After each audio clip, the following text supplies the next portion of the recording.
Hello everyone, welcome back to my shorts video. तो आज मैंने अपने ब्रेकफास्ट में बनाया है पनीर का पराठा, जिसमें कि मैंने नॉर्मल सा बस थोड़ा से प्याज और हरी मिर्च और थोड़ा सा कैप्सिकम फाइनली चॉप करके इसमें मिला दिया और साथ ही मैंने मैगी मसाला डाला है। और दूसरी तरफ मैं यहाँ पे सूजी का चीला बना रही हूँ, जिसके अंदर मैंने डाला है प्याज, टमाटर, कैप्सिकम और हरी मिर्च।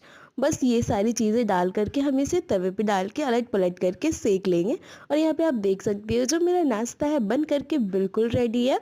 और ये पनीर का पराठा मैंने काफ़ी छोटू छोटू सा बनाया था। तो कैसी लगी आपको ये वीडियो?